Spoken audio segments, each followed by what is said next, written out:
El módulo se llama Perspectiva Histórica del Rol del Estado y las Políticas Públicas. Hoy día va a estar con nosotros Igor Gojkovic, que es profesor de la Universidad de Santiago y es especialista en historia de la violencia en Chile y en América Latina, además de ser un gran luchador social con quien nos conocemos desde hace muchísimos años, desde que éramos estudiantes universitarios.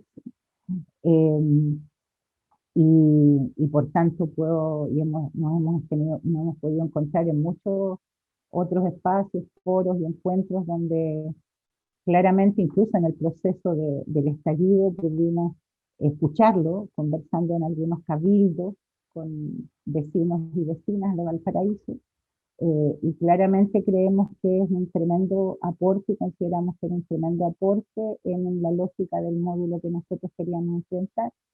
La mayoría de los compañeros que están hoy día acá y los que se van a sumar, que queremos contar igual, que son dirigentes de distintas asociaciones de servicios públicos, Superintendencia de Educación, MOP, Corporación de Asistencia Judicial, CENSE, Ministerio de Educación, Dirección del Trabajo, Gendarmería de Chile, en fin, los dirigentes que hasta el momento veo acá son dirigentes de las asociaciones de los distintos servicios. Estos módulos están siendo grabados y van a quedar en una plataforma de YouTube, donde muchos dirigentes y dirigentes también los van a bajar y los van a utilizar para el trabajo que ellos puedan desarrollar en los procesos de reflexión con sus asociados. Por lo tanto, los dejamos ahí arriba para que queden en condiciones de de darles la utilización que merecen cada uno de ellos.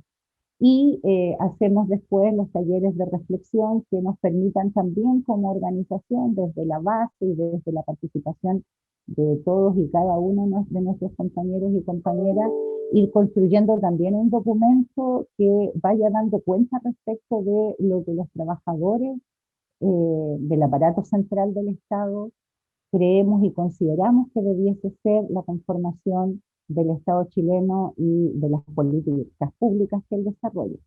Eh, por lo tanto, sin duda, cuando hacíamos esta invitación poníamos énfasis en tratar de invitar a quienes tienen también un nexo y una relación directa con los derechos sociales, los derechos colectivos y el cariño y la convicción respecto del aporte que debemos jugar las y los trabajadores en las transformaciones en este país. Porque, no es casual que sea Igor Gojkovic y que no sea eh, cualquier otro u otra historiadora.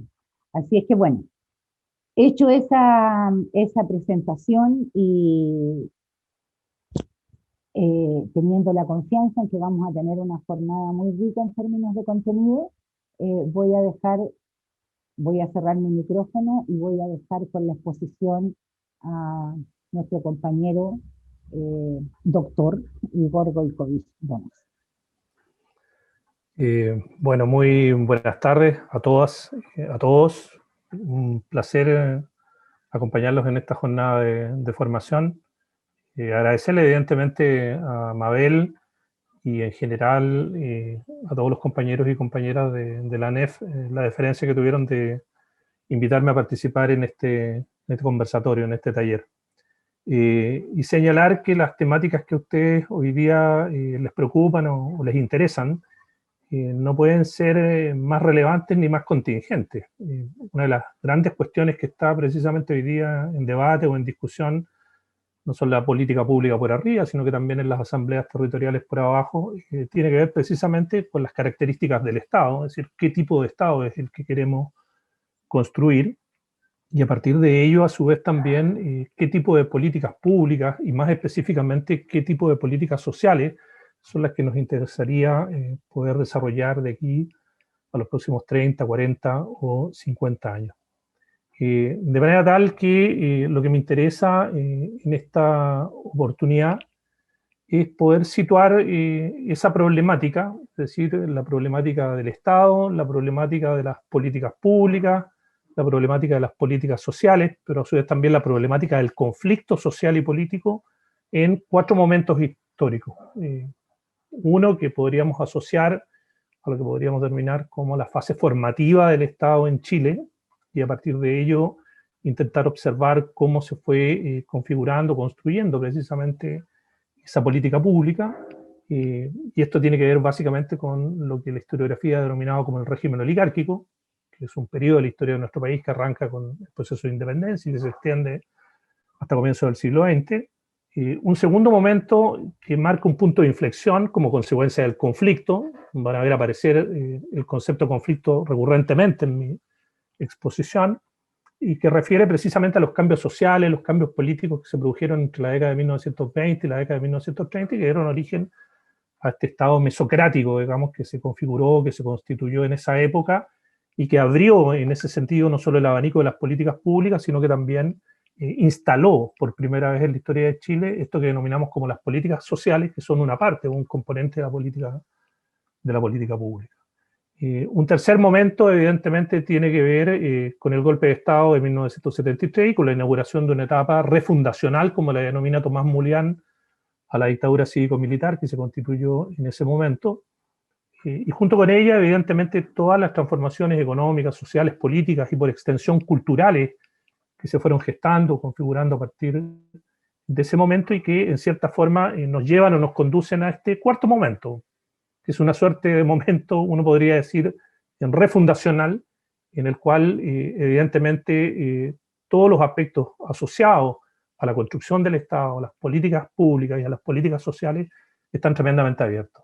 Nadie podría decir que más allá de los resultados del próximo evento electoral, el proceso político chileno se resuelve o se cierra necesariamente en ese hito desde el punto de vista electoral o en el inmediato periodo posterior de creación de la Convención Constituyente. Sin lugar a dudas, los próximos 5, 10 años de la historia de nuestro país, en la cual ustedes van a seguir estando plenamente vigentes como actores sociales y políticos, probablemente yo bastante menos, van a ser muy ricos precisamente en las redefiniciones que necesariamente se van a tener que ir configurando, construyendo y desarrollando al calor, sin lugar a dudas, de las luchas sociales. Y las imágenes nunca son accesorias, nunca son complementarias, siempre son centrales desde el punto de vista de lo que uno pretende enfatizar o construir a lo largo de sus exposiciones o los análisis que hace. Y en este caso en particular, el hecho de colocar esta imagen, específicamente la participación de las mujeres por primera vez en un evento presidencial, es decir, en una elección presidencial en Chile, en 1952, tiene que ver precisamente con el desarrollo de lo que se conoce como la primera ola del movimiento feminista en Chile, que arranca precisamente a comienzos del siglo XX y alcanza su punto mayor de maduración hacia comienzos de la década de 1950, cuando se le reconoce por primera vez a las mujeres su condición de sujetos de derechos políticos. ¿Y por qué llamo la atención respecto de esta imagen? Porque sin lugar a dudas, uno de los actores más relevantes en los procesos de cambio, de transformación que ha venido experimentando el país, especialmente en estos últimos 4 o 5 años, han sido precisamente las mujeres, y particularmente las mujeres movilizadas, ya no solamente en función de las insuficiencias de la política pública, sino también en función de las inequidades o de las asimetrías de la cultura patriarcal, que es evidentemente un dispositivo o un complejo de relaciones sociales, políticas y culturales que necesariamente va a tener que ser deconstruido y por lo tanto reconfigurado a partir de los nuevos eventos políticos a los que vamos a asistir. Situémonos entonces en lo que les señalaba previamente, es decir, en estos 4 momentos históricos que de una u otra manera nos van permitiendo comprender mejor, entre otras cosas, ciertos problemas de naturaleza estructural que han acompañado el desarrollo de la sociedad chilena y particularmente de su régimen político. El primer momento es este que denominamos como el momento del régimen oligárquico, inaugurado con el proceso independentista hacia 1810 y cerrado en torno a la coyuntura de 1920, que está de una u otra manera asociado a esto que denominamos como la construcción histórica del Estado. El Estado, tal y como lo concebimos modernamente, digamos, o contemporáneamente, está vinculado por una parte a la tradición racionalista, Thomas Hobbes, en este caso en particular, en el siglo XVII, que entiende que la naturaleza humana es una naturaleza egoísta, donde todos y cada uno de nosotros luchamos o competimos por bienes, por recursos, y por lo tanto por una posición o estatus dentro de la sociedad, y por lo tanto se necesita una estructura que esté por encima de la sociedad, que sea capaz, hay que usar una metáfora de Thomas Hobbes, de desarticular esta idea de que el hombre es lobo del hombre, es decir, que el hombre se devora a sí mismo en su lucha o en su competencia interminable, digamos, por acceder a los bienes, a los recursos o al estatus. El Estado, por lo tanto, viene a colocarse por encima de las disputas que se cobijan o se desarrollan al interior de la sociedad y viene, en definitiva, a establecer mecanismos de regulación, control o sanción respecto de esas mismas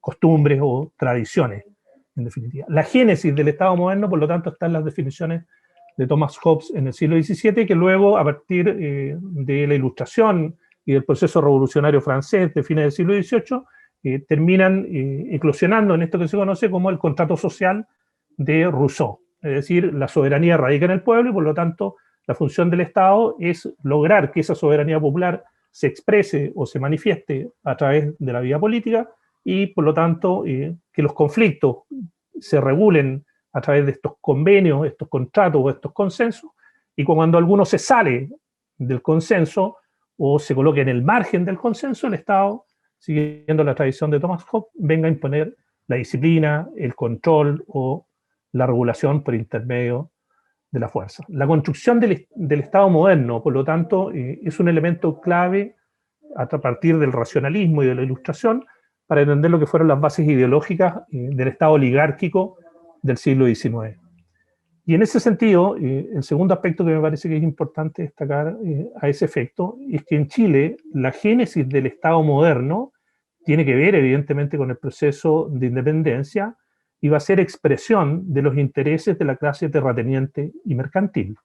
Es decir, el Estado que se comienza a construir a partir de 1810 y que madura en la Constitución Política de 1833 no es un Estado democrático, inclusivo, que de una u otra manera dé cuenta de los intereses del conjunto de la población, sino que es un Estado que se crea a imagen y semejanza de los intereses de las élites oligárquicas, y las élites oligárquicas en esa etapa de la historia de Chile están de una u otra manera asociadas al sector terrateniente, es decir, a los dueños de la tierra, y al sector mercantil que de una u otra manera manejaba el comercio de exportación de ese periodo. El Estado, en consecuencia, a lo largo de todo el siglo XIX, va a ser un Estado que de una u otra manera va a expresar o representar los intereses de ese grupo social en particular en el poder. Hoy día nos tratan de decir que no fue así, que en realidad el Estado se fue construyendo de manera inclusiva, democrática, y que fue avanzando de una u otra manera de forma sistemática hasta llegar a lo que llegó a ser en la década de los 60 y los 70, pero en estricto rigor, a lo largo de todo el siglo XIX, el Estado, y particularmente el Estado oligárquico, fue un Estado particularmente excluyente. ¿Y por qué enfatizo esto? Porque la condición de ciudadanía, es decir, donde se tomaban en definitiva las decisiones políticas a efectos de definir la política pública, estaba precisamente restringida a la élite oligárquica. El Estado oligárquico es excluyente porque es, antes que nada, censitario. ¿Eso qué significa? Significa que la condición de ciudadanía se define a censo, es decir, se define por el patrimonio de las personas. En definitiva, si se tenía un bien inmueble, tierras, o si se tenía un bien de capital, recursos monetarios, se accedía a la condición de ciudadanía. Si no se tenían bienes, no se podían acreditar bienes, no se podía ser ciudadano en este caso en particular. De la misma manera, la segunda condición o requisito para la condición de ciudadanía era ser varón. Por lo tanto, eso supone o significa, a propósito de la primera imagen que les mostré, que todas las mujeres, independientes de su condición de clase, estaban fuera del sistema político. No solamente no podían ser elegidas, sino que tampoco podían elegir, carecían de derechos civiles y políticos, y esa condición se mantuvo inalterable hasta la década de 1930, y se fue superando a partir de la década de 1930 hasta llegar a la plena condición de sujetos políticos en la década de 1950. Y en tercer lugar, a propósito de la exclusión, este es un régimen político que plantea que la condición de ciudadanía solamente se puede alcanzar si se sabe leer y escribir. Y en una sociedad que era mayoritariamente ágrafa, como era la sociedad chilena de fines del siglo XIX, tenemos en consecuencia que solamente podían ser sujetos de derechos políticos los varones que poseían patrimonio y que sabían leer y escribir y que en consecuencia representaban, de acuerdo con los datos que entrega la historiografía al respecto, no más de un 7% de la población hacia la década de 1890. Es decir, el Estado oligárquico es un Estado autoritario desde el punto de vista del ejercicio del poder político y es un Estado excluyente desde el punto de vista de cómo define las condiciones de la ciudadanía. En ese sentido, en consecuencia, uno tendría que preguntarse, bueno, ¿cuáles eran las preocupaciones de la política pública, digamos, en ese periodo? Y una primera cuestión que es indispensable despejar, digamos, o dejar claramente establecida desde un comienzo, es que este Estado no tiene política social, es decir, carece de política social.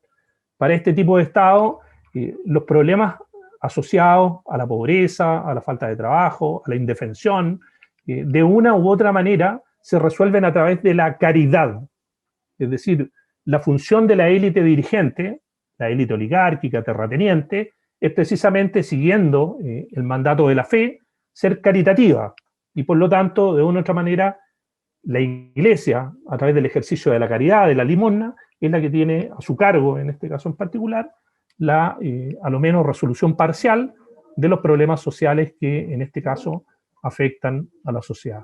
No es responsabilidad del Estado, no es competencia del Estado el abordar, el preocuparse y mucho menos el resolver este tipo de problemas. Por eso que no les llame la atención que la mayoría de nuestros hospitales más antiguos sean hospitales que tienen como denominación Hospital San Juan de Dios, porque de una u otra manera la mayoría de estos hospitales fueron creados precisamente a mediados del siglo XIX como una función de la Iglesia que asistía, en este caso de manera parcial, los requerimientos médicos sanitarios de una parte de la población. O que algunas universidades, como la Universidad Católica de Valparaíso, tengan su origen la Fundación Isabel Cases de Brown, que era en este caso una filántropa proveniente de las filas de la oligarquía, que estaba particularmente preocupada por la temática de la educación, pero una educación fuertemente, en este caso, controlada, intervenida o regulada desde el ámbito de la Iglesia. Es decir, una serie de funciones que para nosotros hoy día son propias de las tareas del Estado, en este periodo son ajenas a la función del Estado y por lo tanto quedan delegadas, en este caso, en instituciones como la Iglesia, porque se expresan o se manifiestan fundamentalmente a través de la caridad. En ese sentido, la función preferente o fundamental del Estado es el control social, es el control político. Por eso que nos les llame la atención, entre otras cosas, qué ministerios teníamos en esa época. El ministerio más importante, eran 4. En el siglo XIX son básicamente 4 ministerios los que existían. Es decir, los encargados de operacionalizar la política pública eran básicamente 4 ministerios. El Ministerio del Interior, el más importante de ellos, uno podría decir, bueno, hoy día también, digamos. Pero claro, con diferentes matices, digamos, o con diferentes rasgos o características. El Ministerio del Interior, que era además en esa etapa el Ministerio también de Relaciones Exteriores, es decir, la seguridad era la función preferente, la seguridad interna y la seguridad externa, en un contexto donde las fronteras, en cierta forma, no estaban tan precisadas o no estaban tan reglamentadas como lo están en este momento. En segundo lugar, el Ministerio de Hacienda, porque en una sociedad de esta naturaleza, donde el gasto público fundamentalmente se construye a partir de los impuestos, la única actividad económica que de una u otra manera devengaba recursos para el Estado en función de impuestos eran los impuestos al comercio exterior, y en este caso en particular a las exportaciones mineras. Por lo tanto, el Ministerio de Hacienda tiene como función preferente, entre otras cosas a través de la Superintendencia de Aduanas, tener el control o administrar, en este caso, el control de los recursos económicos del Estado a partir, reitero, de los impuestos que en este caso gravaban fundamentalmente a las exportaciones mineras. ¿Y por qué enfatizo esto?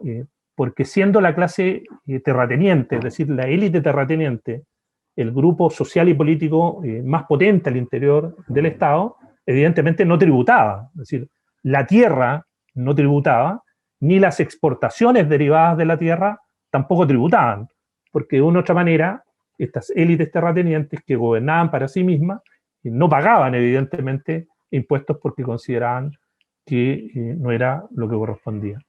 En tercer lugar, el Ministerio de Justicia, Culto e Instrucción Pública, porque recuerden que de acuerdo con la Constitución de 1833, la Iglesia y el Estado forman parte de una construcción única.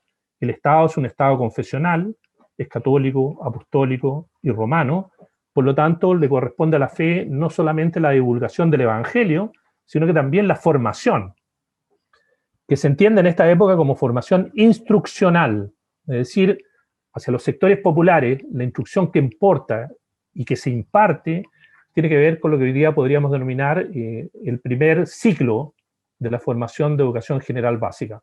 Es decir, que la gente aprendiera a leer y escribir, sumar, restar, multiplicar y dividir, y a propósito de las distinciones de género, las labores propias del sexo, a propósito del bordado, por ejemplo, entre otras prácticas de carácter manual, o la puericultura, el cuidado de los niños o de los recién nacidos, y la fe, evidentemente, que es un componente a su vez también fundamental dentro de esos procesos de carácter instruccional. Y por último, el Ministerio de Guerra y de Marina, que tiene que ver fundamentalmente con el apoyo político-militar que el Estado le presta a las relaciones exteriores del Estado en el contexto de un eventual conflicto internacional. La política pública, por lo tanto, tiene fundamentalmente esas tres dimensiones. Una dimensión de seguridad, por una parte, una dimensión de instrucción, por la otra, y una dimensión de recaudación de impuestos, en tercer lugar. No hay más política pública durante el siglo XIX. Y eso hace que, en definitiva, esta sea una sociedad profundamente tensionada y profundamente conflictuada. Tensionada por arriba, es decir, al interior de la élite, entre diferentes bandos que de una u otra manera se disputan el acceso al poder, y aquí voy a hacer una caricatura, si ustedes quieren, desde el punto de vista explicativo, que tiene que ver fundamentalmente con los sectores liberales y los sectores conservadores, que de una u otra manera, en el marco del mismo consenso general regulado a través de la Constitución Política de 1833, intentan dirimir cuál es el sector que opera como grupo social o como clase social hegemónica al interior del Estado. De ahí las guerras civiles de 1826 a 1829, la guerra civil de 1851, la guerra civil de 1859, la guerra civil de 1891, que son guerras civiles, reitero, al interior de la oligarquía, que tienen que ver fundamentalmente con cómo se distribuyen las diferentes cuotas de poder dentro del aparato del Estado. Y por otro lado, una suerte de resistencia popular en muchas circunstancias soterrada, que se expresa a través del bandolerismo, de la cangalla en la minería, de la huida, de la resistencia al reclutamiento forzoso, o ya a partir de la segunda mitad del siglo XIX, a través de diferentes expresiones o manifestaciones de motines urbanos, o huelgas sobre todo en los cantones mineros y específicamente los cantones salitreros, que van poniendo de relieve o de manifiesto, en este caso en particular, el profundo descontento que los sectores populares han venido instalando y desarrollando en el marco de este tipo de sociedad. La conflictividad, por el tanto, en el Estado oligárquico, fue una conflictividad que de una u otra manera se expresó, se manifestó, reitero, tanto por arriba a través de los conflictos intra-élite, como desde abajo hacia arriba en términos de la expresión o de la manifestación de descontento, de resistencia o de rebeldía que los sectores populares fueron construyendo a lo largo del XIX. Eso evidentemente, y la historia social es rica en antecedentes al respecto, está ampliamente graficado no solo en la literatura, sino que también en la fotografía y en las primeras películas, digamos, que se editaron en nuestro país, a propósito de esas condiciones, reitero, de pobreza, de exclusión, de discriminación, de expoliación, de explotación, de que eran objeto los sectores populares en nuestro país. Y eso hace, en definitiva, que el régimen oligárquico se vaya erosionando, se vaya desgastando desde el punto de vista de su capacidad para administrar de manera más o menos eficiente la política pública, por una parte, y el control social y político por la otra. Y en ese sentido, la modernización capitalista, que en Chile se comienza, en cierta forma, a acelerar o a profundizar a partir de la década de 1870, va a jugar, en ese sentido, un rol fundamental. ¿A qué me refiero con esto? A que a partir del desarrollo del sector industrial en Chile, va a ser fundamentalmente un desarrollo urbano, es decir, se va a dar en Antofagasta, en la conurbación La Serena-Coquimbo, en la conurbación Viña del Mar-Valparaíso, en el Gran Santiago, en Concepción Talcahuano en especial, y va a haber un desarrollo industrial sistemático y sostenido. Hace unos 4 o 5 años atrás hubieron unas marejadas más o menos importantes acá en la región de Valparaíso, y entre otras cosas en el sector de Caleta Barca, que prácticamente desapareció la playa en ese minuto, quedaron al descubierto los restos de un muelle. ¿Y por qué llamo la atención respecto a esto? Porque en Caleta Barca, lo que había, digamos, hacia la década de 1880, era una maestranza, la maestranza de Lever y Murphy, que entre otras cosas fabricaba locomotoras, y no solo locomotoras, máquinas, herramientas, rieles para ferrocarril, etcétera. Y esa maestranza se mantuvo hasta aproximadamente la década de 1920, cuando, tras la transformación de Viña del Mar en una ciudad eminentemente turística, una parte importante de estas instalaciones fueron desmanteladas, digamos, y trasladadas en otras direcciones. ¿Por qué enfatizo esto? Reitero, porque el proceso de modernización capitalista arranca hacia la década de 1870 y se desarrolla de manera acelerada a lo largo de todo el siglo XX. Y tiene que ver, reitero, con el desarrollo de la industria textil, la textil viña, por ejemplo, que es más o menos también de esta época, de comienzo del siglo XX, el desarrollo de la industria del cuero y calzado, el desarrollo de la industria alimentaria, sobre todo en la zona sur austral de nuestro país, por ejemplo, la industria de los derivados de los lácteos, digamos, que está precisamente articulada en torno a este periodo, la industria cervecera, que va a tener en Limache, digamos, una de sus expresiones más importantes hasta el día de hoy, es precisamente de esta época histórica, la industria metalmecánica, entre muchas otras. El desarrollo del sector industrial, por lo tanto, va a ser un fenómeno clave en este proceso de modernización de la economía, junto con la incorporación a partir de la Guerra del Salitre, o de la Guerra del Pacífico, como le llamamos en Chile, de los cantones salitreros y, por lo tanto, los recursos salitreros. En el salitre, por una parte, y en el sector industrial, por la otra, se va a llevar a cabo, reitero, este proceso que denominamos como el de la modernización capitalista en Chile. Y ese proceso trae aparejado el surgimiento de nuevos actores sociales.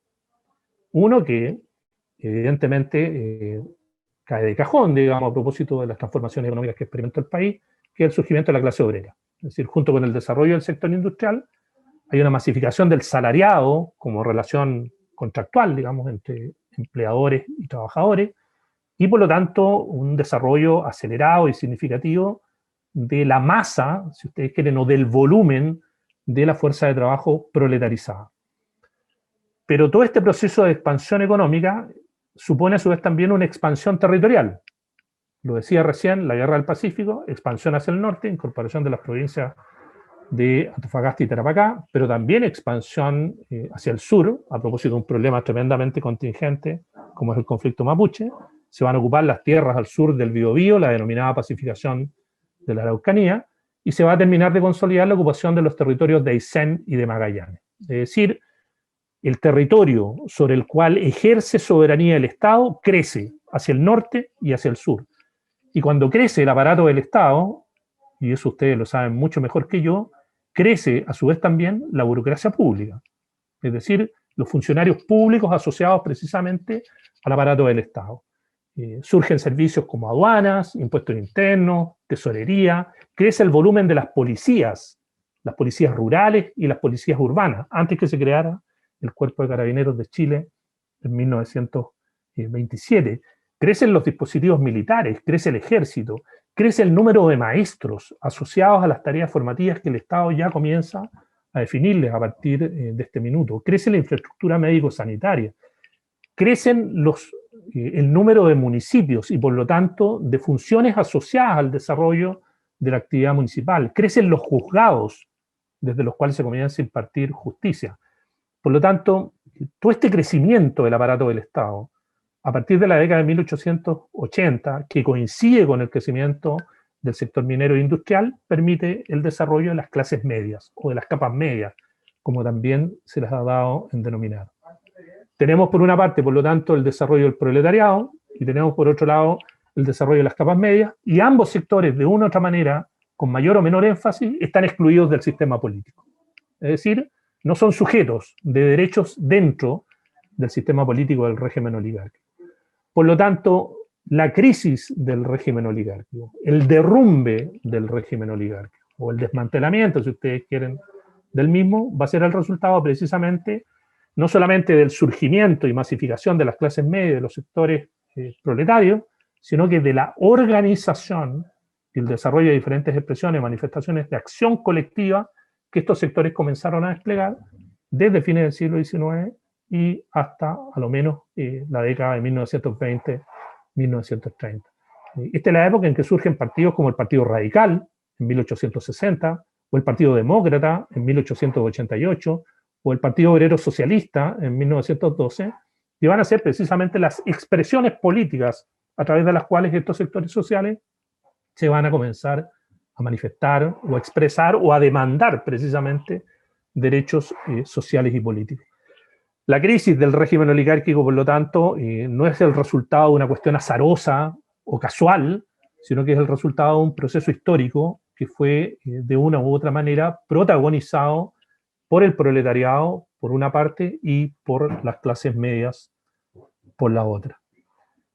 Y de una u otra manera, lo que nosotros tenemos a partir de la década de 1920, y en cierta forma hasta la década de 1960, 1970 en Chile, es un Estado hegemonizado o liderado por sectores mesocráticos, es decir, por sujetos que provienen fundamentalmente de las clases medias, de las élites comerciales, como Arturo Alessandri, por ejemplo, o de las élites militares, como Carlos Ibáñez del Campo, o de las élites profesionales, como Jorge Alessandri, o Eduardo Frei, o Salvador Allende. Es decir, del campo de la actividad, si ustedes quieren, empresarial vinculada al comercio, o del campo de las profesiones liberales que tienen su origen en la formación universitaria.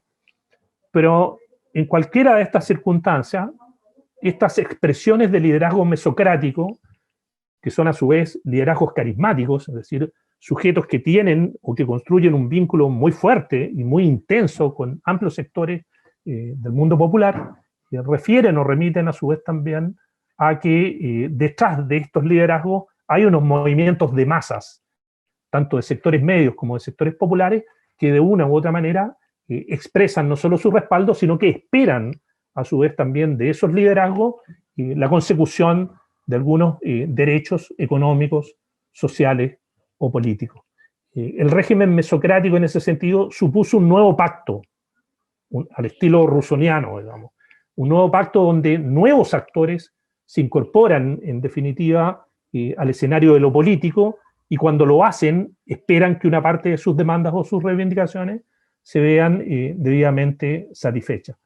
No es extraño, por lo tanto, que el Estado, a partir de la Constitución de 1925, haya sufrido un cambio, y en este caso un cambio profundo, y no solamente se haya ampliado el número de ministerios, sino que a su vez eso sea expresión de las nuevas preocupaciones de la política pública.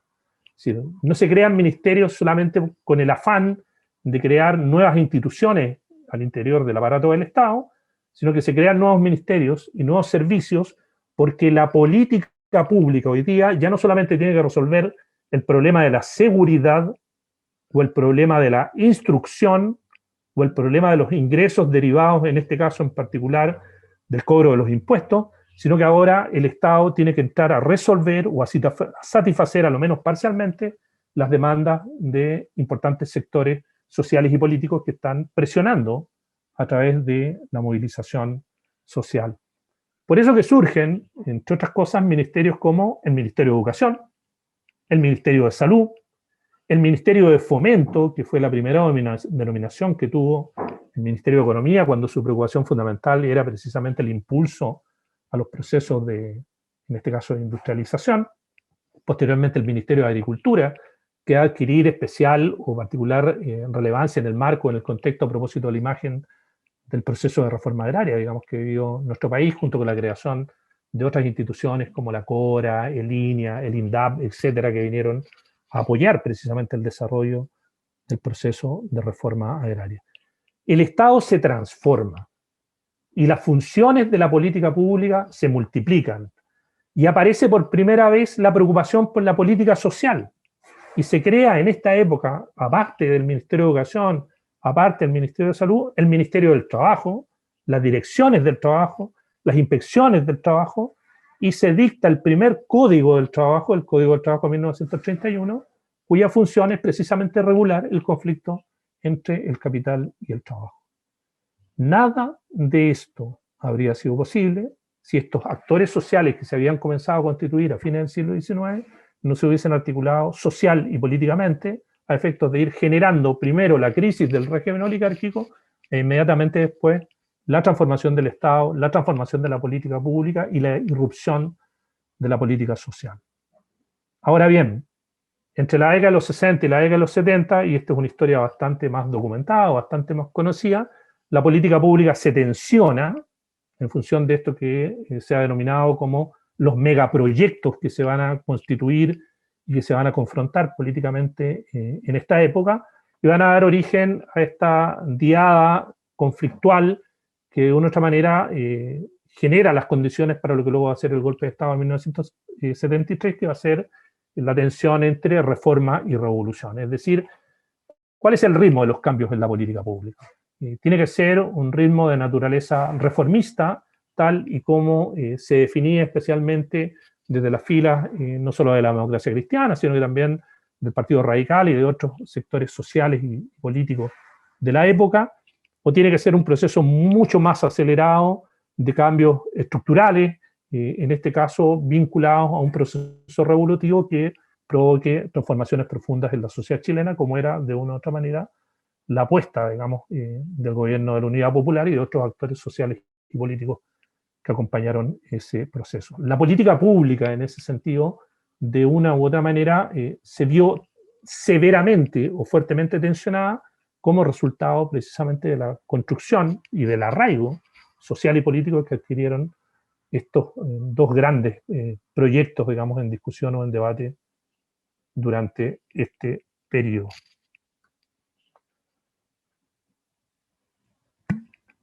Y no sabemos muy bien cómo cerrar esto, digamos. Todos tenemos relativamente claro cómo partió, digamos, pero todavía no tenemos lo suficientemente claro cómo se cierra, en definitiva.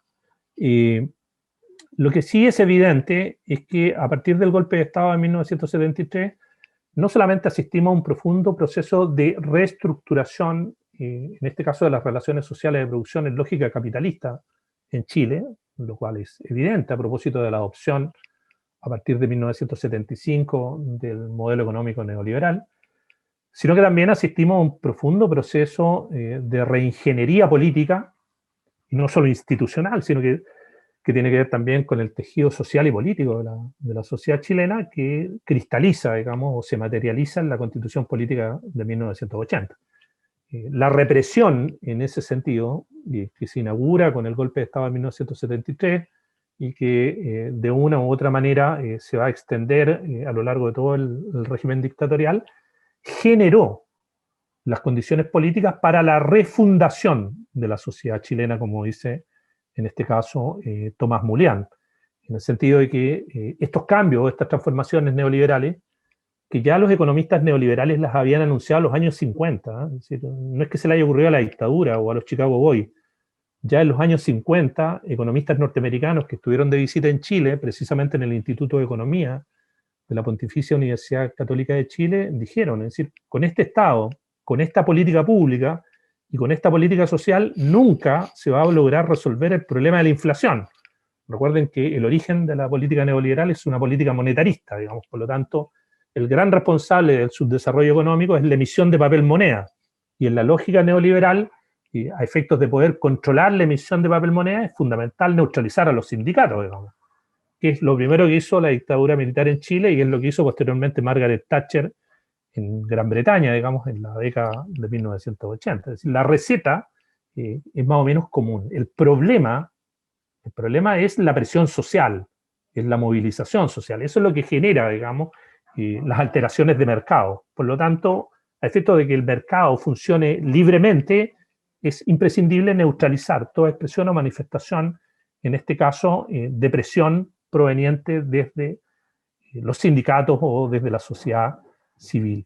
En consecuencia, la represión es un componente fundamental. Es decir, hay que tener la sociedad en interdicción, es decir, sujeta a control de manera permanente, y cada vez que se produce una suerte de alteración es necesario, de una u otra manera, neutralizar, estoy siendo elegante, digamos, con ese concepto, neutralizar esa situación de alteración a efectos de que el mercado pueda seguir funcionando de manera relativamente regular. La represión, por lo tanto, fue un factor consustancial al proceso de refundación que la dictadura llevó a cabo en Chile. Y eso tiene que ver, en definitiva, con lo que ustedes ya conocen, que es la adopción de un modelo económico fundado en esta idea de privilegiar al sector primario exportador, la minería, los recursos forestales, los recursos pesqueros, la fruta de exportación, en lo que se denominó las ventajas comparativas, con todos los alcances que eso tuvo, evidentemente, respecto de la infraestructura industrial de nuestro país. Muchos todavía recordamos, digamos, en este caso la partida de la Textil Viña, la desarticulación de Costa, la desarticulación de Juque, entre otras empresas, digamos, que la Compañía Chilena de Tabaco, que funcionaban en la región y que en un momento determinado desaparecieron o se trasladaron precisamente de la región. Tiene que ver con el Código del Trabajo, que se adoptó en 1979 y que de una u otra manera neutralizó no solamente la posibilidad de la organización de los trabajadores, sino que también redujo o limitó sustantivamente su capacidad de acción colectiva. Hoy día los sindicatos, y con mayor razón las asociaciones gremiales, tienen una capacidad, digamos, de presión que está bastante más debilitada respecto a aquella que tuvieron entre los años 30 y los años 70 en nuestro país, y de ahí la debilidad y en cierta forma también la deslegitimidad en la que han caído una parte importante de las organizaciones sindicales en Chile, y la adopción de este principio que probablemente va a ser uno de los temas más controversiales en la Convención Constituyente, que es este rol subsidiario del Estado, que permitió entender que lo que eran derechos sociales ahora eran bienes intercambiables en el mercado. Digamos. Este no es solamente un cambio de política pública, este es un giro epistemológico y un giro cultural de gran envergadura. En un momento determinado nos convencieron que la educación, la salud, la previsión social ya no eran derechos sociales, sino que eran bienes a los cuales se accedía a través del mercado. Y cuando eso ocurrió, de una u otra manera, la sociedad chilena, digamos, cambió y cambió profundamente, y eso hizo más fácil, en definitiva, el desarrollo de una nueva política pública. No es un misterio, a propósito, y con esto cierro, que la revuelta de los 30 años pone al descubierto o devela que una parte importante de los elementos sobre los cuales se construyó, en este caso, el proceso refundacional en el periodo de la dictadura, no fueron desmontados, no se desmantelaron. Evidentemente, se hicieron esfuerzos importantes, sobre todo en lo que podríamos denominar el plano político, a propósito de la ampliación de las libertades políticas. De eso no cabe la menor duda, digamos. A partir de 1990 y más bien a partir de 1989, digamos, comenzamos a tener la oportunidad de elegir a nuestras autoridades a través de elecciones libres, informadas, digamos. Pero en otros planos, donde había múltiples expectativas vinculadas al cambio o a la transformación, la naturaleza de ellas y la profundidad o intensidad de las mismas quedaron permanentemente al debe o fueron particularmente deficitarias. El modelo económico en general no solamente se mantuvo inalterable, sino que fue incorporado o internalizado en el marco de la definición de las políticas programáticas. Es decir, los programas de gobierno a partir de 1990 se hicieron cargo de darle continuidad al modelo. Y una de las expresiones de ello fue que precisamente en la administración de Eduardo Frei Ruiz-Tagle es donde se lleva a cabo el mayor número de privatizaciones en nuestro país. Es decir, la mayoría de las privatizaciones no se produjo en dictadura, la mayoría de las privatizaciones se produjeron en democracia y son responsables de los gobiernos, son responsabilidad de los gobiernos de la transición. en ese sentido. La licitación de las carreteras, a propósito, en este caso, de las obras públicas, también opera, digamos, en esa misma dirección. La transición a la democracia, en ese sentido, profundizó el modelo e instala una noción que me parece que es particularmente relevante o importante, digamos, desde el punto de vista social y político, y que por lo tanto tiene proyecciones hacia la política pública, y que es la idea o la noción de que las viejas tesis de los años 50, 60 y 70, ancladas en los diagnósticos de la CEPAL, y que se expresaron o se manifestaron a través de la teoría general de la dependencia, y que suponían que los problemas de América Latina y de Chile en particular eran problemas estructurales, es decir, eran problemas de estructura, y que en consecuencia había que desmontar esas estructuras y reemplazarlas por otras. Ese enfoque desaparece, y desaparece definitivamente. Y a partir de ese momento se comienza a adoptar un enfoque, una perspectiva que muchos de ustedes conocen mucho mejor que yo, que es el enfoque, en este caso, de los grupos de vulnerabilidad o los grupos vulnerables, para los cuales se definen programas, en lo que de una u otra manera se denomina, digamos, una política de focalización. Es decir, pasamos de los problemas estructurales a los problemas focales. Y eso supone, evidentemente, un aparato del Estado donde la externalización, evidentemente, es mucho mayor, y por lo tanto donde las responsabilidades directas del aparato del Estado se reducen de manera significativa. En ese sentido, la revuelta de los 30 años no tiene que ver necesariamente con problemas inmediatos o de coyuntura. A propósito de la crisis económica del 2008, que no se había resuelto eficientemente, o a propósito solamente de los problemas de la redistribución del ingreso, que entre otras cosas expresaban que sobre un 50% de la población percibía un ingreso promedio inferior a los 370.000 pesos mensuales, sino que tiene que ver más bien con problemas de largo aliento que refieren o remiten por una parte a estas situaciones que la política pública no logró ni se propuso, a mi juicio, resolver a lo largo de 30 años, y que están a su vez también fuertemente asociados o vinculados con un creciente grado de desafiliación o de deslegitimación del sistema político, donde no solamente los partidos, el Congreso o los jefes de Estado aparecen fuertemente cuestionados, sino que donde también otras instituciones del Estado, como los tribunales de justicia, la policía, el ejército o organismos externos al Estado como la Iglesia Católica, están también fuertemente objetados por el conjunto de la sociedad. Estamos, en consecuencia, a mi juicio, en una coyuntura que es sin lugar a dudas histórica, digamos, como probablemente hace mucho tiempo no lo estuvimos. Estamos en presencia de una etapa histórica donde todos vamos a tener la responsabilidad de construir un nuevo tipo de Estado, ni más ni menos. Y con esto no quiero decir, y vuelvo a lo que dije al comienzo, que eso tenga que ver única y exclusivamente con la Convención Constituyente. La Convención Constituyente es un hito de ese proceso, pero el proceso de construcción de Estado nos va a demorar, a mi juicio, a lo menos entre 5 y 10 años, donde vamos a tener que ir estableciendo nuevos consensos, nuevos acuerdos, que nos permitan precisamente recrear el tipo de Estado que vamos a querer para el siglo XXI. En ese sentido, la conflictividad no hay que verla como un problema en estricto rigor, sino que más bien como una oportunidad, en el sentido de que fue la conflictividad la que instaló el debate o la discusión, incluso entre aquellos que ni siquiera pensaban que iban a tener que discutir estos temas hará un año y medio atrás. Es decir, los que llegaron al acuerdo del 15 de noviembre del año 2019, el 14 de noviembre no pensaban que esto iba a tener el itinerario que está teniendo. Nunca se lo pasaron por la cabeza. Y hoy día en las franjas electorales vemos unos discursos que son realmente sorprendentes. Es decir, que uno no entiende cómo en 30 años no se resolvieron los problemas cuando todo el mundo estaba consciente que había problemas con el agua, problemas con el extractivismo, problemas con las políticas sociales, etc. Y eso, en consecuencia, reitero, es una tremenda oportunidad. Es una gran oportunidad que abre precisamente la conflictividad. Y la conflictividad no va a desaparecer. La conflictividad se instaló y la gente de una u otra manera se empoderó a partir de la conflictividad de derechos sociales y políticos y probablemente no va a renunciar a los mismos. La intensidad de las movilizaciones o el volumen de las movilizaciones puede crecer o decrecer, pero la conflictividad va a ser un elemento subyacente al desarrollo de las relaciones sociales y políticas en los próximos años. Y si eso abre camino a un efectivo establecimiento de la soberanía popular, bueno, bienvenido sea. Gracias.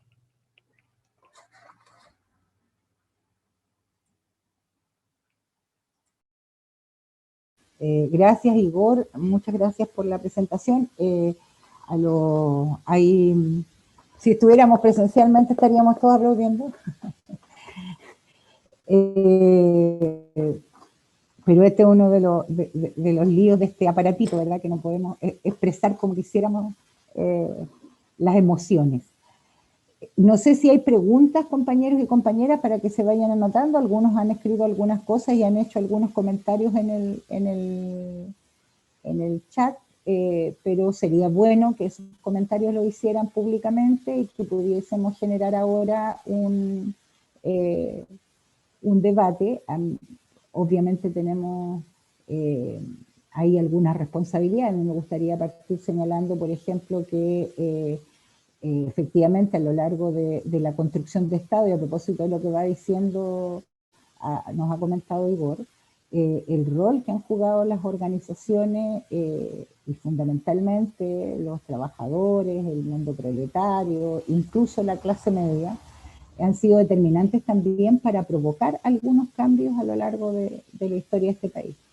Y allí el rol que nosotros jugamos, sin duda, quien más conoce respecto de las debilidades de las políticas públicas en Chile somos precisamente quienes tenemos que estar todos los días. Como decimos nosotros somos los que recibimos los golpes en la ventanilla por parte de los ciudadanos y las ciudadanas. Somos los que recibimos los gritos, las injurias, el descontento, incluso las agresiones frente a políticas públicas que no abordan las problemáticas sociales en este país y frente a la precariedad con que el Estado ha administrado su rol de garante de derechos, que en realidad no existe. Entonces, claro, sin duda nosotros tenemos mucho que decir. Aquí hay compañeros y compañeras que participan. Están los compañeros, por ejemplo, de Gendarmería, que son un elemento tremendamente importante en un proceso donde normalmente reciben solo piedrazos. Sin embargo, las condiciones en que están y las condiciones que tienen para poder provocar sistemas de rehabilitación, de reinserción, son tremendamente inexistentes. Están los compañeros, por ejemplo, de esta figura del CENSE que se ha creado, ¿verdad?, para generar estas lógicas de los emprendimientos, pero que en definitiva también es una forma de administrar la carencia y la pobreza de políticas públicas de verdad que sean interventoras y de desarrollo para el conjunto del pueblo trabajador chileno. Están los compañeros de tesorería, los que les corresponde la recaudación, ¿verdad?, de los impuestos, y que vemos claramente cómo desde el sistema tributario también hay una desigualdad enorme. Entonces, indudablemente nosotros somos quienes más conocemos y quienes más sabemos, así que sería tremendamente importante que pudiésemos ir opinando y entregando nuestras miradas o nuestras consultas al respecto. Hay una consulta, me parece que es Maite de Cernamec y la Marcela Olivares de la Corporación de Asistencia Judicial. Igual sería bueno que se presentaran, compañeros, cuando intervengan. Yo los voy a nombrar de aquí en adelante que ustedes se presenten. Maite. Hola, saludar a Igor, un abrazo grande, compañero de historia y de historias. Me encantó la presentación, creo que está súper adecuada, ajustada a la historia. No tengo en realidad muchas preguntas que hacerte, Igor. Comparto plenamente los planteamientos que haces. Quizás la palabra que me quedó dando vueltas fue el concepto de refundación del modelo. ¿En qué sentido se refunda? Cuando refundamos algo es que algo antes existió, ¿no? y es como volver al modelo capitalista que se había instaurado, no sé, desde el decreto de libre comercio en el tiempo de la colonia o cuándo. O un modelo que en el fondo siempre ha sido un modelo capitalista en Chile, por cierto. Hemos tenido un modelo diferente, un modelo un poco más humanizado a ratos, pero siempre ha sido un modelo capitalista, según mi perspectiva. No sé qué opinas tú en eso. Gracias. Le damos la palabra a Marcela y luego nuevamente Igor. Marcela. Sí, yo también tengo una duda respecto de en general comparto, digamos, la exposición, pero una duda, porque tú hablas de la posible reconstrucción del Estado y incluso hablas de un plazo, dices 10 años. Bueno, la verdad es que yo aprendí hace algunos años atrás, bastante en realidad, que el Estado, que me parece que es la definición más acertada, ¿no? Que el Estado refleja la clase social que gobierna. Y en este sentido, digamos, este Estado en la actualidad refleja una clase, digamos, que maneja los medios de producción, que es la clase, digamos, que gobierna y que va a defender sus intereses, digamos, hasta las muelas. Muestras de ello son la época del 73, ¿no es cierto?, en que a pesar de lo reformista, entendiendo el concepto de Allende, digamos, tratando de hacer un cambio a través de reformas, finalmente hay un golpe de Estado y no le permiten hacer ni siquiera los cambios a través de reformas. Entonces, ¿es posible cambiar el Estado cuando el Estado sigue reflejando esa clase social que nos ha gobernado desde siempre, digamos? Se le ha denominado la oligarquía, yo le denomino la burguesía, pero en definitiva una clase que maneja los medios de producción, que los va a defender con dientes y muelas, y que maneja sobre todo el control social a través de su institución principal, que son las Fuerzas Armadas. Entonces, siempre digamos que se trata de hacer algún cambio a través de las luchas sociales, políticas, a través de la historia.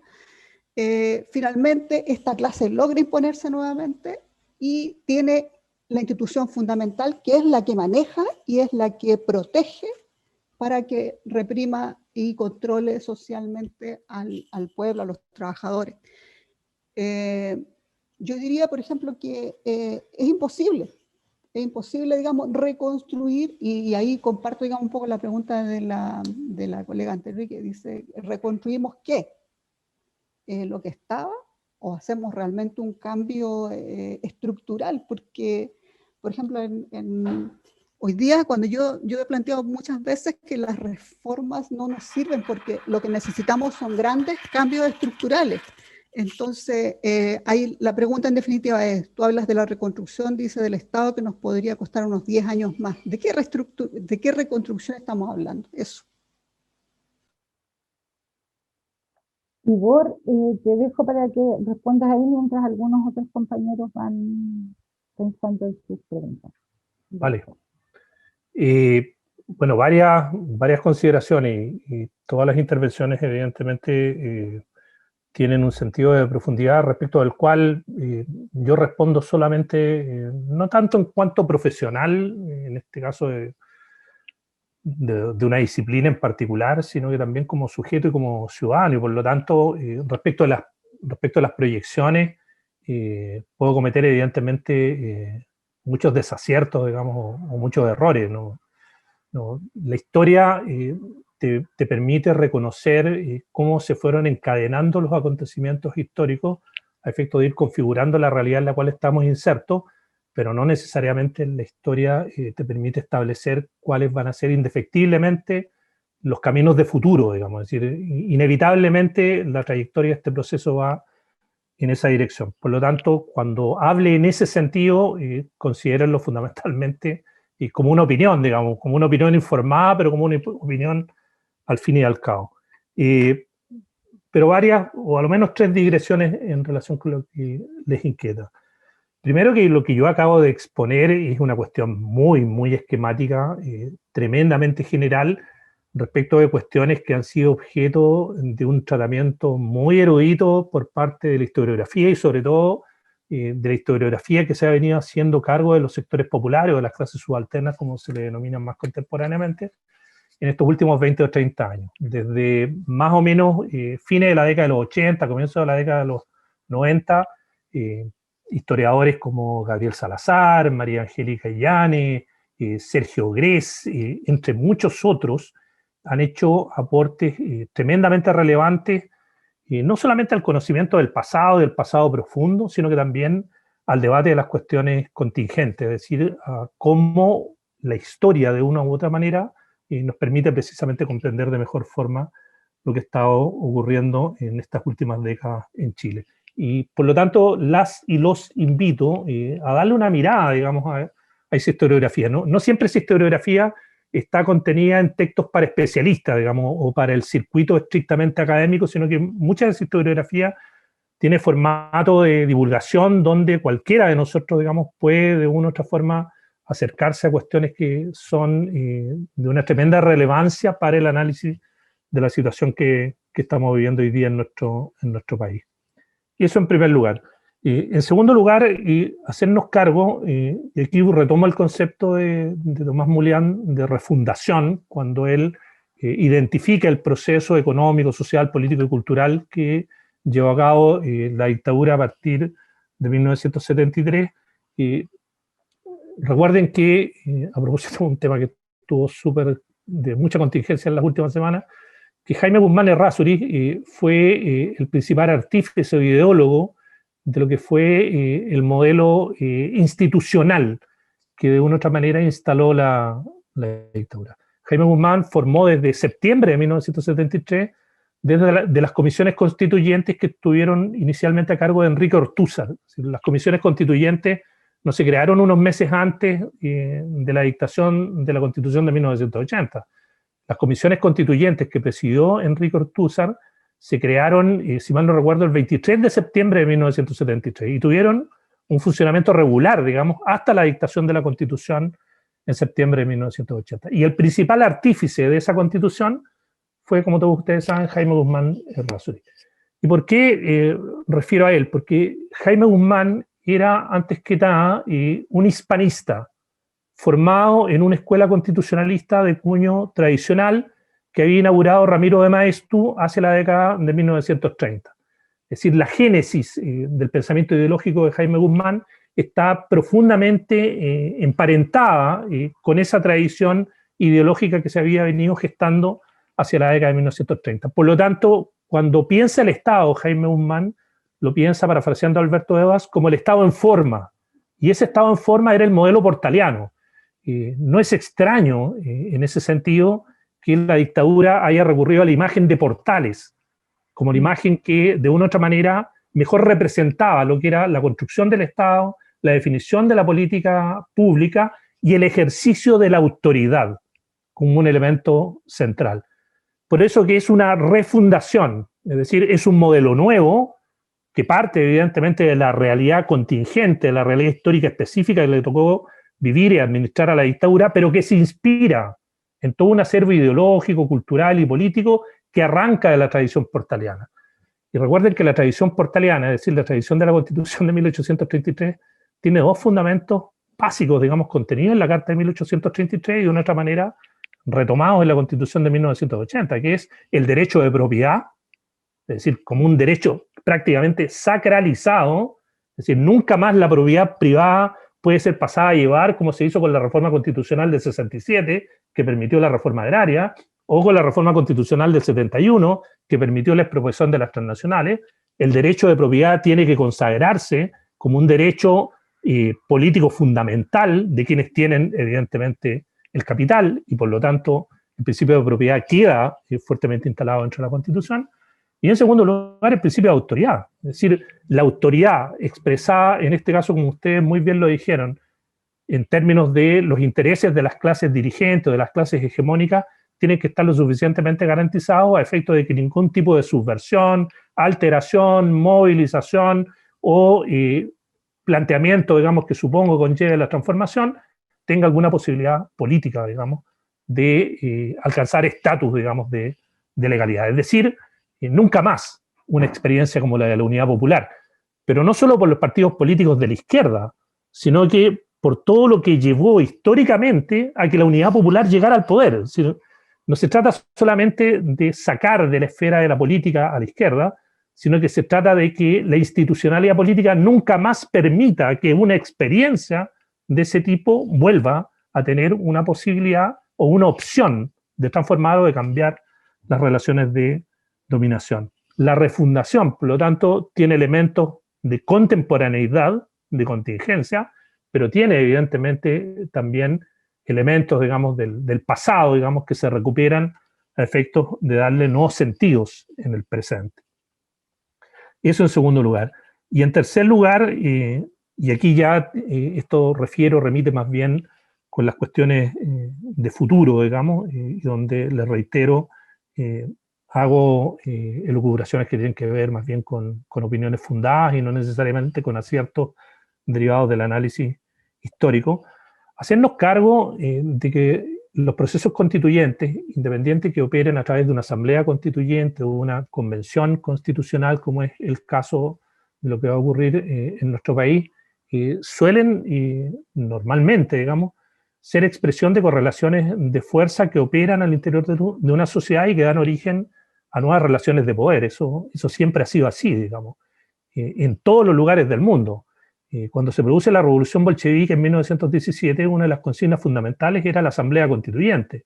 Y cuando en enero de 1918, es decir, 2 meses después de que los bolcheviques habían accedido al poder, se constituye la Asamblea Constituyente, y en la Asamblea Constituyente los bolcheviques son minoría, lo que hicieron los bolcheviques fue abolir la Asamblea Constituyente, porque habían obtenido el poder, pero no tenían el control de la Asamblea Constituyente que iba a redefinir la naturaleza del Estado. Por lo tanto, ¿qué quiero plantearles con esto? Digamos que efectivamente los procesos constituyentes no se resuelven siempre única y exclusivamente en la esfera del debate o de la discusión política, en el espacio, ya sea de la asamblea o de la convención, sino que muchas veces, y es más, en la mayoría de las veces, se resuelven afuera, digamos, es decir, se resuelven en el marco de las correlaciones de fuerza que los actores sociales y políticos van construyendo y a partir de las cuales van instalando ciertas condiciones, en definitiva, que luego se plasman o se materializan, en este caso, en constituciones políticas. La Constitución Política de Chile de 1818, que es la primera que tuvimos en nuestro país, es el resultado de la guerra de independencia. Es decir, si no triunfan los patriotas en la guerra de independencia, o los autodenominados patriotas, no hay Constitución Política de 1818. La Constitución de 1833 es el resultado del triunfo de los conservadores o pelucones en la batalla del Ircay en 1829. No hay Constitución de 1833, no hay Constitución portaliana, si los conservadores no triunfan en el Ircay previamente. La Constitución de 1925 no fue el resultado de una asamblea constituyente, fue el resultado de la movilización de los militares a partir del ruido de sable de 1924 en el Congreso. Y los militares estuvieron en el poder, en el fondo, desde el 24 hasta el 31, cambiando una parte importante de lo que fue la estructura institucional de nuestro país. Vuelvo, por lo tanto, a lo anterior. Es decir, ¿qué es lo que depara o qué es lo que de otra manera nosotros podemos esperar a futuro? Primero, un proceso largo. Yo arriesgué entre 5 y 10 años, pueden ser más, pueden ser menos. No tengo la absoluta certeza ni convicción de cómo van a operar los actores sociales y políticos durante todo este periodo, pero son procesos largos, eso sí es evidente. Donde, en segundo lugar, se va a producir, sin lugar a dudas, una readecuación en las relaciones de poder. Y esa readecuación en las relaciones de poder se va a cristalizar o se va a materializar en la nueva Constitución Política del Estado. ¿Quién se va a imponer ahí? Es decir, ¿quién va a imponer sus términos? Eso no va a ser el resultado exclusivo de los debates constituyentes dentro de la esfera o del espacio del palacio donde se van a reunir. Eso va a ser el resultado de un montón de cosas que van a estar ocurriendo en el país, y que va a estar ocurriendo con los actores sociales movilizados o sin movilizar, que va a estar ocurriendo con las élites políticas, que va a estar ocurriendo con los grupos empresariales que ya nos dijeron qué constitución quieren. Es decir, los empresarios a través del Mercurio nos han dicho sistemáticamente qué tipo de constitución es la que quieren para el país. Digamos, eso no es un misterio para nadie, digamos. El punto es si esos son los actores que en definitiva van a tener imponiendo, digamos, sus criterios o sus orientaciones a ese texto constitucional, o si otros actores sociales y políticos vamos a tener la posibilidad de ejercer algún tipo de incidencia o influencia en ese proceso, ya sea a través de la convención constituyente, dicho sea de paso, yo no creo mucho en eso, digamos, pero es una opinión estrictamente personal, o a través de otros escenarios u otros espacios. Por eso vuelvo a insistir, va a ser un proceso largo, pero sigue siendo un proceso abierto. Y yo en estricto rigor no soy ni optimista ni pesimista, soy más bien escéptico, es decir, tiendo a poner en duda un montón de cosas. Gracias, Igor. Gonzalo y luego Francisca, se presentan, de dónde vienen, por favor, antes de hacer el comentario o la pregunta. Buenas, hola Igor, soy Gonzalo Cisternas, dirigente de provincia de Marga Danef, secretario nacional de ANFURRIEGO, Asociación de Funcionarios de la Dirección de Obras Hidráulicas, ex Dirección de Riego del Ministerio de Obras Públicas. Ahí con respecto bueno, la idea estábamos viendo un poco de la perspectiva histórica del rol del Estado y las políticas públicas. Yo estaba haciendo un recuento por mi edad ya, de que hubo hubo un segundo plebiscito en el año 89, un segundo plebiscito que hizo reformas a la Constitución del 80. Me acuerdo que estaba el artículo 24 transitorio, que era un artículo bastante reñido con las libertades individuales, y que era constitucional, en todo caso. Entonces, sin embargo, uno se da cuenta de que hoy día tenemos la siguiente condición en nuestro Estado. Tenemos un Estado totalmente subordinado al Poder Ejecutivo de turno. Entonces, cuando pensamos en políticas públicas, más allá de los gobiernos de turno, no lo podemos hacer. De hecho, hay leyes que están facultadas por nuestra Constitución, que hay una ley que hace el presidente. Así, la hace todos los años. La ley de presupuesto. Y no le rinde cuenta a nadie, la hace.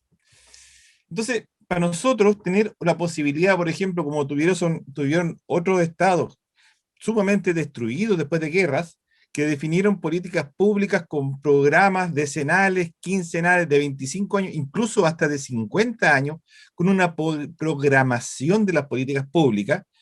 En Chile, bajo las condiciones que hoy día tenemos, nuestro Estado es incapaz de hacerlo. Nosotros no tenemos una política pública que mire más allá de o sea, que mire por lo menos en un cambio, en una o dos generaciones. Nosotros nuestra política pública no alcanza a mirar el horizonte, mira dónde rompe la ola nomás. Entonces, por la definición constitucional. Ahora, ese artículo 24 que hacía mención, que era un artículo que permitía relegar, permitía, o sea, podía hacer lo que quisiera el presidente. O sea, en el fondo, hoy día se dice que el Estado chileno tiene un gobierno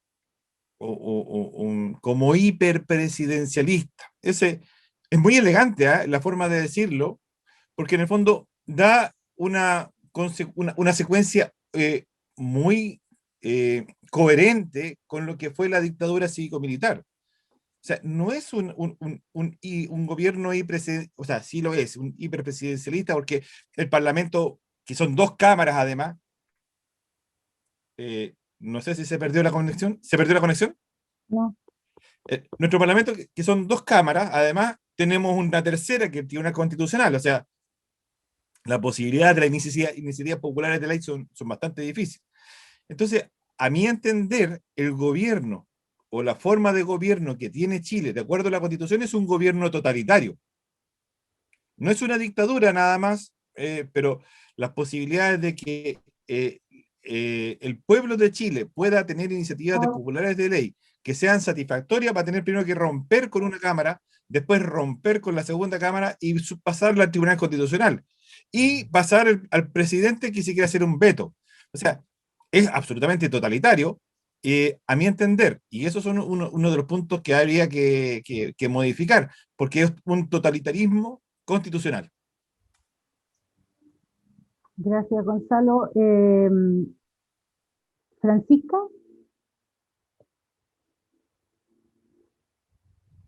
Francisca. ¿Sí? ¿Se ve bien? Sí, sí. Hola, muy buenas tardes, compañeros, compañeras. Mi nombre es Francisca Zubicueta, yo soy presidenta del Sindicato de Trabajadores de la Universidad de Santo Tomás, dirigente en ejercicio ya casi 13 años.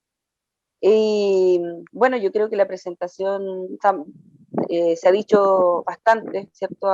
Es asertiva, ¿cierto? Porque no, bueno, todos los análisis de la crisis son asertivos, ¿eh? Tal escoba. Así que yo creo que esa tarea está más que hecha.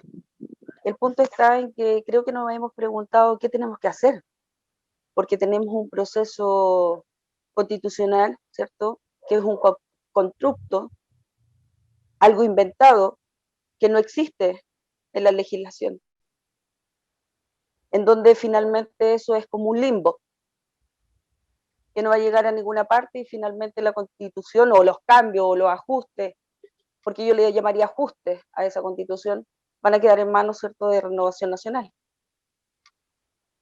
Entonces, hoy día nosotros decimos como población trabajadora, ¿qué más podemos hacer si finalmente la estrategia de guiarnos por la agenda del gobierno solo ha llevado a la precarización y la pulverización de la organización de la clase trabajadora? Y no nos hemos dado vuelta a decir qué pasa con el 95% de la población que no está organizada. Y que además queremos llegar con un análisis macro cuando necesitamos el micro. ¿Y cómo es el micro? Y puedo presentar acá como ejemplo lo que practico, el sindicalismo, en donde tenemos claramente, ¿cierto?, las tareas determinadas dentro de una estructura de estatutaria, ¿cierto?, que es como una constitución, pero en chiquitito, para que nuestros compañeros y compañeras puedan entender la política y las leyes y el derecho. Tenemos que ser respetuosos también entre todos nosotros, entre todas nosotras. Hoy día, ¿cuántas organizaciones sindicales existen? Solamente el 20%. Pero ese 20% lo tenemos que desmenuzar. Solo un 5% finalmente tiene sindicato de empresa que puede negociar y estar en la lucha de clase con el empleador. Ahí es donde se produce. No se va a producir en un parlamento. Se produce en las empresas, en donde al interior estamos negociando las condiciones. ¿Sí? Produce contaminación, por eso lo digo. Y finalmente no estamos produciendo las asambleas, por eso no tenemos concepción de lo que era una asamblea.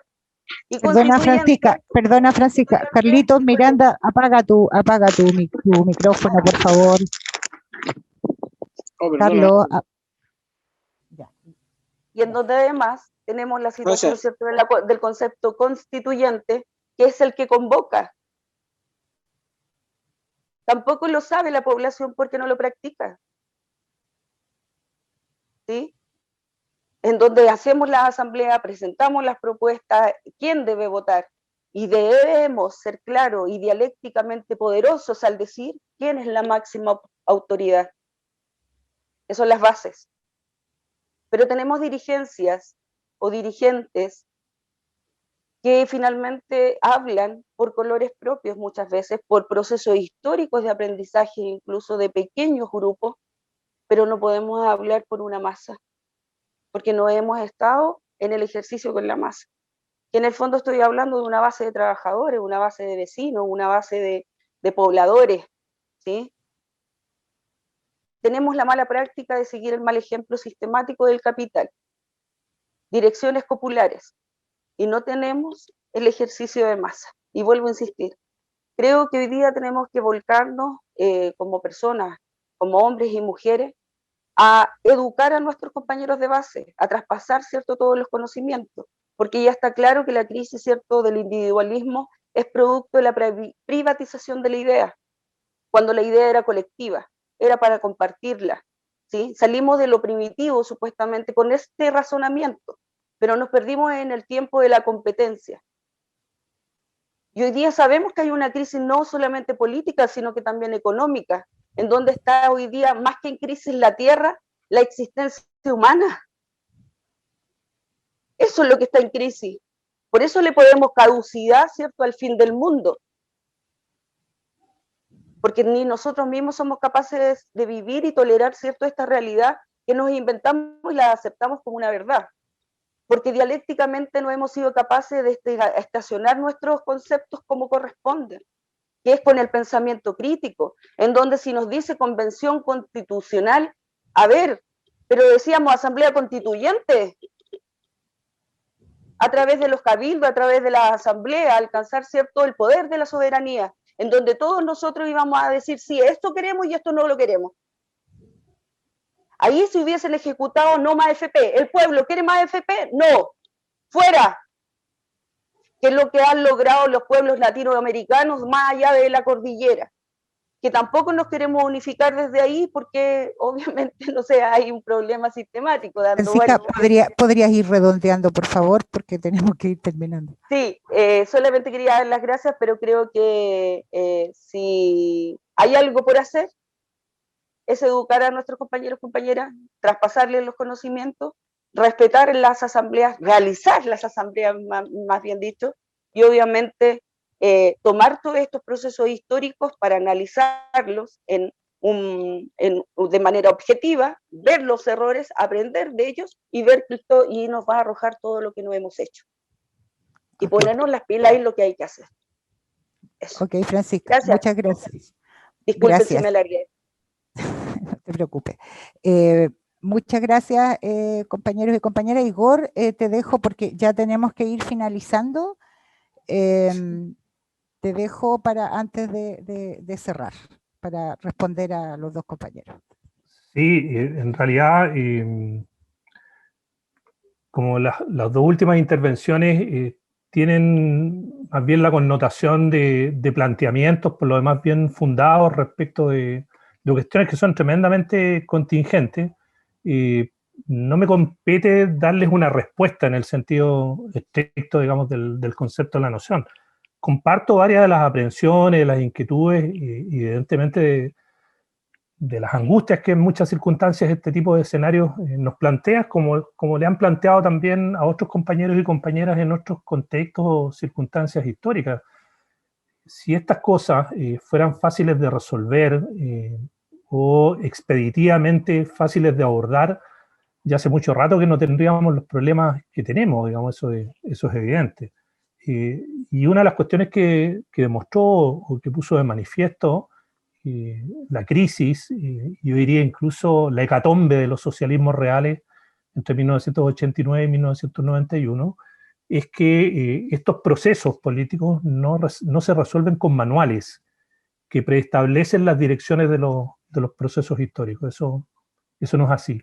Y por más mecánicos o mecanicistas que seamos en la aplicación de determinadas estrategias o diseños tácticos estratégicos, no necesariamente vamos a alcanzar los mismos resultados, los mismos logros o triunfos, digamos, que alcanzaron nuestros movimientos populares en la historia. Tenemos que vivir, practicar y desarrollar nuestras propias experiencias, como decía la compañera, y a partir de ellas ir estableciendo los caminos, los derroteros que vamos a transitar. Y ahí vamos a tener, como en muchas otras circunstancias a lo largo de la historia, aciertos y también errores, digamos. Eso que no quepa la menor duda. Lo más probable es que en el proceso inmediato en el que está en este momento abierto, vamos a seguir cometiendo errores y probablemente errores muy importantes, digamos. Pero tenemos que hacernos cargo de que esta sociedad, la sociedad chilena de estos últimos 20, 30 años, la que se movilizó y de una otra manera sobrepasó los marcos que imponía la dominación en Chile, es también un fenómeno social, político y cultural muy, muy contradictorio. Al igual como decía la compañera, yo creo que la gran mayoría de la población en Chile no quiere más un sistema de AFP, pero no estoy seguro que la gente quiera un sistema de reparto. Puede querer un sistema de capitalización individual mejor administrado, mejor desarrollado, pero no estoy seguro que esté pensando en una lógica muy diferente a aquella que de una u otra manera se fue imponiendo sistemáticamente en estos últimos 40 años. Por lo tanto, ¿qué quiero develar con esta tensión que acabo de instalar? De que evidentemente estamos en presencia de un movimiento social popular de masa muy amplio, muy diverso, muy heterogéneo, que ha levantado una serie de demandas que el sistema efectivamente no puede abordar, no puede internalizar, pero tampoco hemos sido capaces de establecer mecanismos democráticos, horizontales, y participativos que nos permitan definir un programa. Tenemos claro qué es lo que no queremos, pero no estoy seguro que tengamos tan claro qué es lo que queremos a propósito del tipo de sociedad que pretendemos construir. Y en esa tensión es donde de una u otra manera vamos a tener que estar todos de una u otra manera instalados en los próximos años, porque reitero, son tensiones que no se van a resolver única y exclusivamente en los espacios, en los ámbitos institucionales. Ahí también se van a resolver, no les quepa la menor duda, pero no son los únicos espacios donde ellas se van a resolver. También se van a resolver en el espacio público, en la calle, en la plaza, en los espacios donde se recrea, se junta, se une, debate, discute y se moviliza a la población.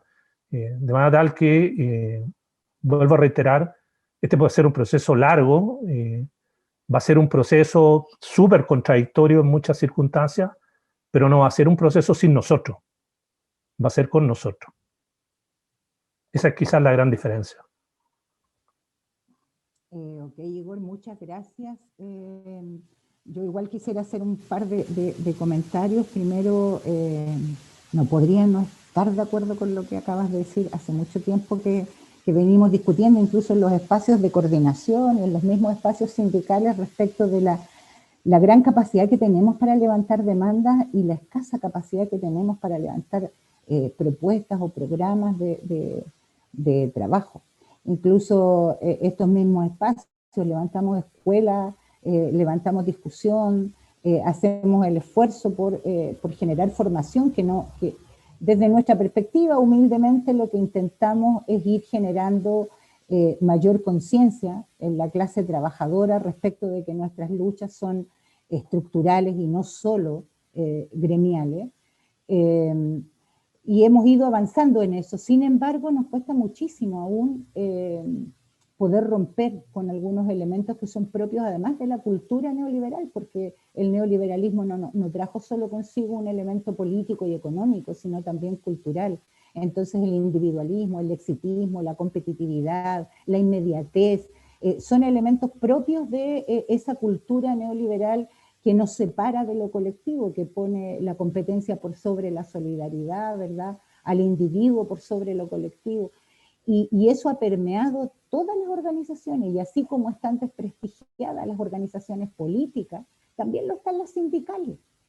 También nosotros tenemos un grave conflicto respecto de la relación que tenemos con nuestras bases. Entonces, en estos espacios, lo decíamos al principio, en estos espacios donde la intención es transmitir, lograr participación, ampliar el espacio de debate, democratizarlo, eso es responsabilidad de todos y cada uno, pero del conjunto, lo colectivo, y de lograr que sean nuestros compañeros y compañeras quienes no solo escuchen el relato de un relator, valga la redundancia, por muy experto que sea, sino que de la posibilidad que tengamos de debatir.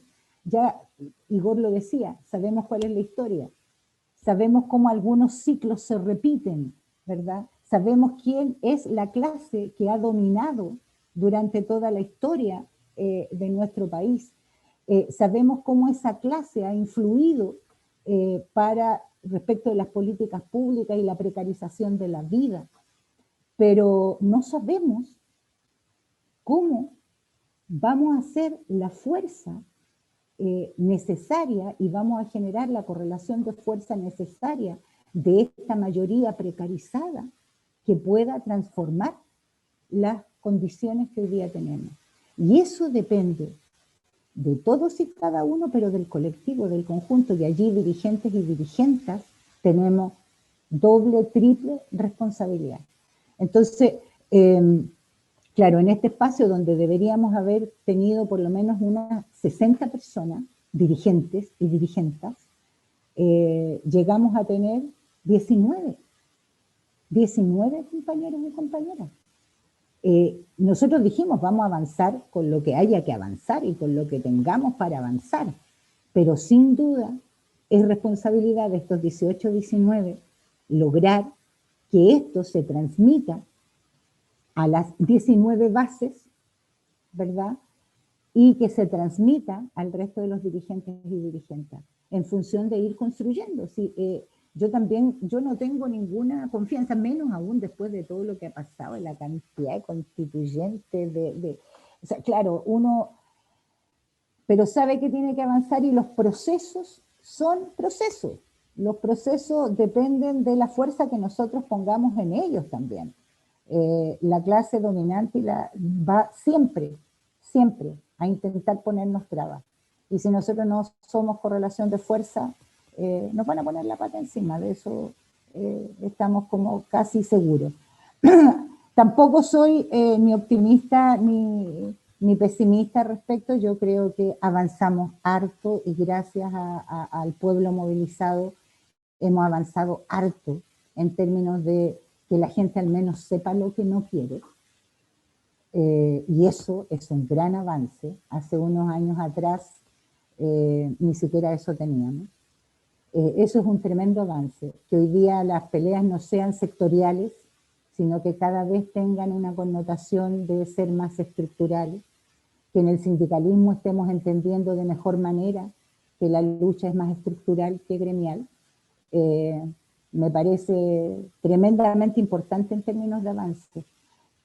Pero todavía tenemos algunas responsabilidades y yo quiero cerrar diciéndoles, les vamos a mandar el taller para que lo discutan con sus bases, para que vamos levantando propuestas desde las bases, para que vayamos modificando lo que hemos hecho mal y recibir las críticas respecto de estos espacios, lo que les parece y lo que no les parece.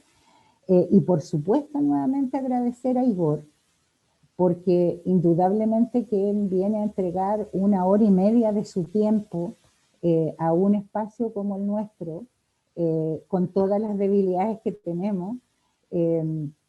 Sin duda, ya eso es un gran aporte y merece toda nuestra gratitud. Pero además, que sea del calibre de Igor Gojkovic, de la magistralidad que tiene para poder resumir en tan poco tiempo temáticas que son tremendamente complejas y difíciles y poder explicarlas con una pedagogía envidiable.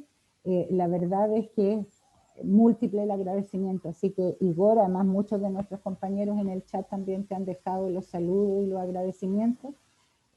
Nuevamente agradecerte 1000 veces por esto, sé que te vamos a encontrar por muchos años más aportando en estos análisis y en estas discusiones con un sentido tremendo de realidad y de compromiso también con las luchas populares.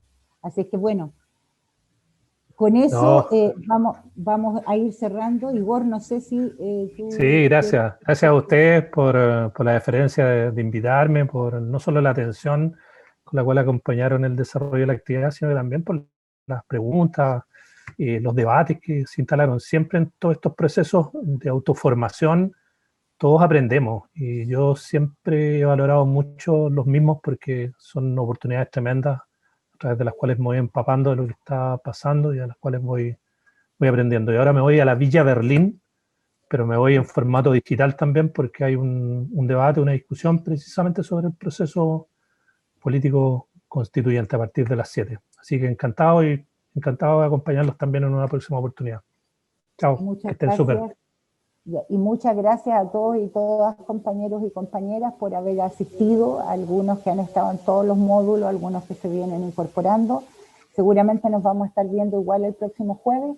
Les vamos a informar a través de los canales que conocemos y a responder los talleres, por favor, que eso es material súper importante para la construcción de las propuestas que hagamos desde la ANEC de esta región.